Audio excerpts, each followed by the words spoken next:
Hey, so welcome to this video. My name's Gaynor from FitFish, and I'm going to be talking about how to eat foods that stop you feeling hungry and yet still enable you to lose weight. And I know this has clearly touched a nerve with some of you. Perhaps this has been the reason why you feel you can't stick to anything, because you don't like being hungry, or you think you'll never lose weight because you always get hungry, and it puts you off trying to eat healthily because you don't like that hunger feeling. So when is it you in general feel hungry? Is it first thing in the morning? Is it as you are preparing dinner? When is it? I'd love to know. I'll be interested actually to know when you feel the most hungry in general throughout your kind of pattern. We often meet guests on FitFish retreats who come with snacks because they're worried, they're frightened that they won't have enough food to eat, hungry.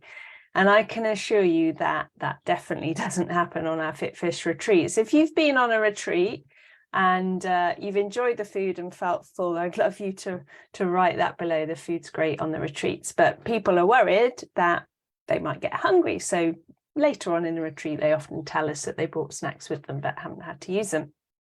So imagine if you could take that out of the equation and hunger was no longer an issue for you. You didn't have to worry about it creeping up on you and then ruining all of your good efforts. That would be good, wouldn't it? So firstly, let's have a think about what hunger is. Well, actually, first, let's think about what hunger isn't. So hunger doesn't creep up on you out of nowhere. It doesn't suddenly hit you. It doesn't demand that you only eat a specific food. It isn't attached to emotions. It isn't attached to what's going on around you or in your life or what else you're doing.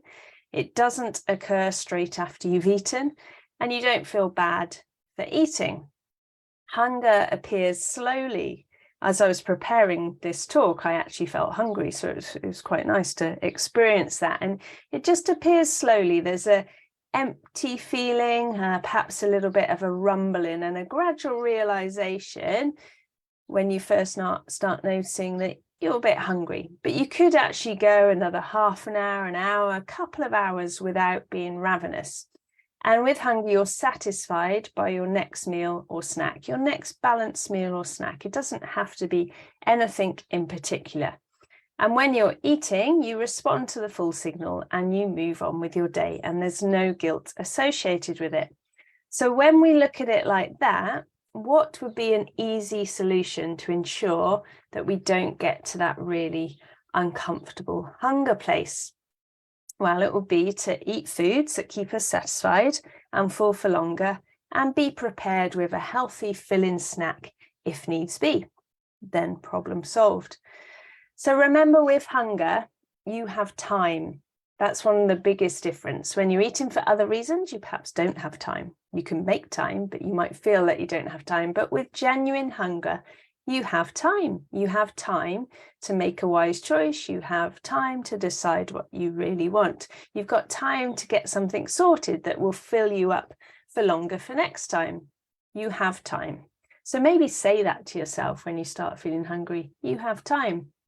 How can you extend that time? Perhaps you have a few nuts in your handbag, a handful of salad from the fridge at 11:30, a few spoonfuls of natural yogurt. What would be easy to grab for you to extend that time slightly for you? Now, research has shown that as individuals, we tend to eat the same volume of food each day. So when you picture that for yourself, what are you picturing? You picturing kind of 2 larger meals, 1 smaller one, a couple of snacks, or 3 meals a similar size, couple of snacks, or is it for you actually lots of little bits, or are you still perhaps overeating at times or binging, and there's all those things. But in general, research shows that as individuals, so not compared to someone else, but yourself, you eat the same volume of food each day. So how can you change the ratio of what you're eating to make it more filling? So foods that don't fill you up physically are those that disappear quickly into the bloodstream and don't make it very far into the intestine. So foods that are processed to make them very easy to eat, very moreish. So table sugar, versus a sugar cane, chips versus a potato with skin on, fruit juice versus an orange, chicken nuggets versus a whole chicken, vegetable crisps versus vegetables. You get the idea. So those foods that are designed to be consumed quicker and enjoyed quicker and hit the spot quicker, they get digested quicker too. And if the foods have been adapted and processed to make them more palatable to eat, then they are likely to take quicker time to digest too. So it's twofold. They don't fill you up because they don't get the chance to, but also they increase those blood sugar spikes because they go into your bloodstream quickly and you get a sugar crash and you feel hungrier. My son takes absolutely forever to eat peas and cucumber. I mean, painfully long. It's almost to a point where I don't want to give it to him anymore. Like, he says he needs to chew it 1,000,000 times before he can swallow it. Now, you don't want to go to that kind of extreme, believe me, but it can give you a good guideline. Whereas after swimming on a Wednesday, he's allowed to have something from the vending machine. I remember doing that as a child. I used to choose crispy bacon frazzles or something. But now there's more choice. So something different every week. But we literally have only done about 2 or 3 turns out of the car park. And sometimes it's gone, whatever he's had. And if I gave him a bowl of peas, I can guarantee he'd still be eating them by the time we got home. So how can you change, not the volume, but change the composition of what you're eating, the makeup of your daily volume of your 3 plates and your 2 snacks, say, to make sure that you're eating foods that actually take a little bit longer to digest? Can you do some swaps? Can you add something into what you're already eating and take something else out? So could you add in some more vegetables, some more beans?